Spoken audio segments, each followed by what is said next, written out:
मैं वसुधा आप सभी का हार्दिक अभिनंदन करती हूँ आपके अपने YouTube चैनल पर। दोस्तों, आज हम बात करने वाले हैं कि कैसा रहेगा ये सितंबर 2024 वृश्चिक राशि वालों के बारे में। जी हाँ, चंद्र लगन से ये कुंडली की गणना की जा रही है। जिन लोगों का भी चंद्रमा 8 नंबर में है उन लोगों के लिए ये वीडियो है। तो चलिए वीडियो की ओर आगे बढ़ते हैं। सबसे पहले जानते हैं कौन कौन से विशेष राशि परिवर्तन होने वाले हैं इस माह में। दोस्तों, इस माह में जो सबसे पहला राशि परिवर्तन होगा वो होगा 4 सितंबर को बुध आएंगे सिंह राशि में। उसके बाद में 16 सितंबर को सूर्य का होगा राशि परिवर्तन और सिंह राशि से निकलकर आएंगे बुध देव कन्या राशि में। उसके बाद में शुक्र जो अभी तक नीच के चल रहे हैं 18 तारीख को होगा उनका राशि परिवर्तन। जी हाँ, 18 सितंबर को, और अपनी नीच राशि से निकलकर आएंगे अपनी स्वराशि, अपनी मूल त्रिकोण राशि तुला राशि में।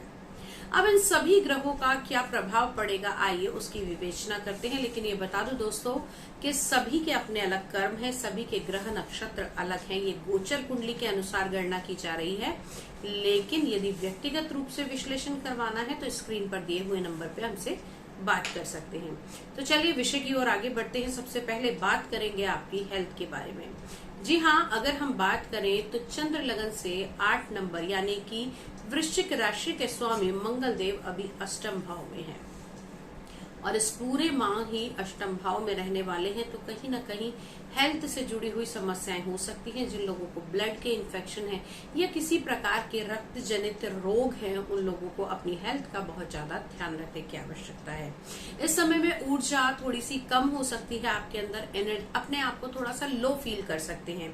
इससे बचने के लिए हनुमान जी की उपासना करें। साथ ही साथ अगर आप इस समय में मंगल के मंत्रों का जाप करते हैं तो आपके लिए बहुत ही बेनिफिशियल रहेगा।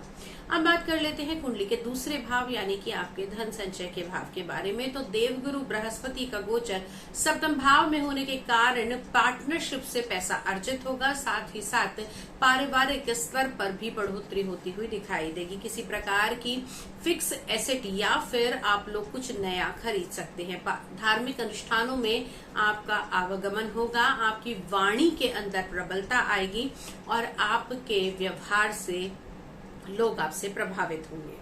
अब बात कर लेते हैं कुंडली के चतुर्थ भाव यानी कि आपके सुख के स्थान की। तो यहाँ पर शनिदेव अपनी ही राशि में विराजमान है। चीजें थोड़ी सी मेहनत के बाद मिलेंगे, लेकिन वक्री शनि के होने के कारण सुखों के अंदर थोड़ी सी कमी इस समय आ सकती है। वैसे तो कहा जाता है कि कोई भी ग्रह अपने घर को खराब नहीं करता। यहाँ शनिदेव चतुर्थ के ही मालिक चतुर्थ भाव में है। सुखों को तो दिलाएंगे लेकिन थोड़ी सी मेहनत अधिक कराएंगे। साथ ही साथ अगर हम बात करें तो सूर्य की दृष्टि होने के कारण समसप्तक योग भी इस समय बन रहा है। तो उससे बचने के लिए आप लोगों को कुछ उपाय विशेषकर करने चाहिए, जैसे शनि के मंत्रों का जाप कर सकते हैं। साथ ही साथ इस समय में आप लोगों के लिए ऊन का दान भी या फिर मैं कहूं कि जल का दान भी आप लोगों के लिए बहुत उत्तम रहेगा। माता की हेल्थ का थोड़ा सा विशेषकर ध्यान रखने की आवश्यकता है। पंचम भाव में राहु का गोचर आप लोगों के प्रेम संबंधों को थोड़ा गड़बड़ाता हुआ दिखाई देगा। संतान की दृष्टि से थोड़ी सी समस्याएं उत्पन्न हो सकती हैं। संतान को लेकर थोड़ी मानसिक चिंताएं आपकी बढ़ सकती हैं। अगर हम बात करें तो पंचम भाव से राहु कहीं न कहीं आपको टेंशन, आपके लगन भाव पर दृष्टि डालकर, जी हाँ, चंद्र लगन पर दृष्टि डालकर मनोस्थिति थोड़ी खराब कर सकते हैं।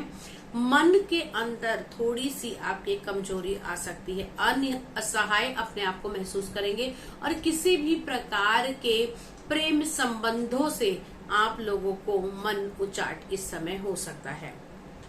अब बात कर लेते हैं आप लोगों के वैवाहिक या दाम्पत्य जीवन के बारे में। तो देवगुरु बृहस्पति का गोचर सप्तम भाव में है। यहाँ पर शुक्र की राशि में देवगुरु बृहस्पति का योग होना कहीं न कहीं आपके जीवन साथी के साथ अगर आप कार्य करते हैं तो लक्ष्मी के योग भी बनेंगे। और जैसे ही शुक्र देव राशि परिवर्तन करेंगे तो आपके संबंधों में भी सुधार आएंगे। आपका पार्टनर आपके साथ बहुत ज्यादा इन्वॉल्व होंगे और कहीं न कहीं एक सुखद आनंदित समय व्यतीत करने का आपको अवसर प्राप्त हो सकता है। अगली बात करते हैं मंगल की, जो हमने स्टार्टिंग से ही की थी कि मंगल देव आपके अष्टम भाव में, तो कहीं ना कहीं इस समय में चोट एक्सीडेंट, इन चीजों से आपको बहुत ज्यादा बचकर रहना होगा। खास तौर से वाहन सोच समझकर चलाएं। किसी भी इलेक्ट्रिक अप्लायंसेस को असावधानी पूर्वक ना छुएं। इस समय में घर की इलेक्ट्रिक चीजें भी खराब हो सकती हैं। अनायास ही इलेक्ट्रिक आइटम्स को लेकर आपके खर्चे बढ़ सकते हैं। भाग्य उदय होने की संभावनाएं इस माह में बनती हैं, जिनके लिए आप लोगों को ओम सोम सोमाय नमः का जाप करना चाहिए। इस